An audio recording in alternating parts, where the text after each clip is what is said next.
साथियों, मैं बात करना चाहता हूँ मेरे एलडीसी भर्ती के सभी युवा साथियों से। हाल ही में जब एलडीसी भर्ती का पेपर का आयोजन किया गया था तो बेरोजगार युवाओं की तरफ से कहना था कि इसमें 41 क्वेश्चन आउट ऑफ सिलेबस थे। और साथियों, पिछले 15-20 दिन से मेरी व्यस्तताएँ थी, इसलिए मैं कर्मचारी चयन बोर्ड के अध्यक्ष से इस मामले पर नहीं मिल पाया था। लेकिन साथियों, आज मैंने इस मामले पर कर्मचारी चयन बोर्ड के अध्यक्ष से आपके कहने पर मुलाकात करी है और उनको बताया है कि इस भर्ती में बड़े लेवल पर आउट ऑफ सिलेबस जो क्वेश्चन पूछे गए हैं उनके चलते बेरोजगार युवा परेशान है और हताश है। क्योंकि एक बेरोजगार युवा बहुत तैयारी करता है, बहुत मेहनत करता है और उसके बावजूद आउट ऑफ सिलेबस अगर क्वेश्चन आ जाते हैं तो उसके दिल पे क्या गुजरती है, इस चीज़ का एहसास मुझे है। और कर्मचारी चयन बोर्ड के अध्यक्ष के सामने मजबूती से आपकी इन तमाम बातों को मैंने रखा है। और मेरे लोगों, चेयरमैन साहब के जो तर्क हैं वो वही पहले वाले तर्क वो दे रहे हैं कि जो सिलेबस हमने दिया हुआ था उसी के अकॉर्डिंग था या 12th लेवल की चीज़ें पूछी गई थी। लेकिन कहीं ना कहीं जो सिलेबस के बाहर से जो क्वेश्चन देखे गए हैं वो बेरोजगार युवाओं के साथ में एक प्रकार से अन्याय है। और मेरे लोगों, मैंने चेयरमैन साहब से कहा है कि इस मामले पे आप संज्ञान लीजिए। युवाओं की एक बड़ी मांग है कि उनको इसमें राहत दी जाए। आप कैसे दोगे, क्या करोगे, ये आपका निर्णय है। और साथियों, कर्मचारी चयन बोर्ड के अध्यक्ष का कहना है कि जिन क्वेश्चनों पे हमें लगेगा कि अगर वो क्वेश्चनों का अगर हम आंसर चेंज करते हैं या वेटेज बढ़ता है, अगर कुछ हुआ तो हम उस चीज़ में देखेंगे, कमेटी रिव्यू करेंगी। ऐसी तमाम बातें उन्होंने करी है। लेकिन साथियों, मैं एलडीसी भर्ती वाले मामले पे जो उनके जो जवाब थे उनसे कहीं ना कहीं मेरे मन में एक असंतुष्टि का भाव है। क्योंकि अगर जो बड़े लेवल पर 41 क्वेश्चनों की आउट ऑफ सिलेबस की बात है, कोई छोटा मसला नहीं है, ये आप सब युवाओं की एक बड़ी मांग है। और मैं खुद मानता हूँ कि कहीं ना कहीं आपके साथ में एक अन्याय हुआ है।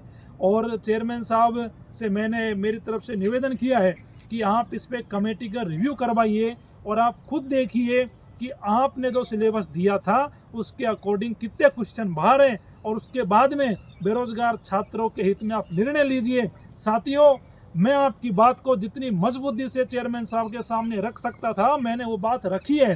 बाकी अब जो निर्णय होगा वो चेयरमैन साहब करेंगे। मैंने निवेदन किया है कि आप एक कमेटी का गठन करें और ये कमेटी आपकी ये तय करे कि कितने क्वेश्चन इस के आपके सिलेबस से बाहर थे या बाहर नहीं थे। और आप ये तय करने के बाद में छात्रों के हित में फैसला लीजिए। और मेरे लोगों, फिर भी आपको लगता है कि आपकी जो ये मांग है इसको मजबूती से नहीं रखा गया है, तो मेरे लोगों, इस लोकतंत्र में सबसे बड़ा भीड़ तंत्र होता है।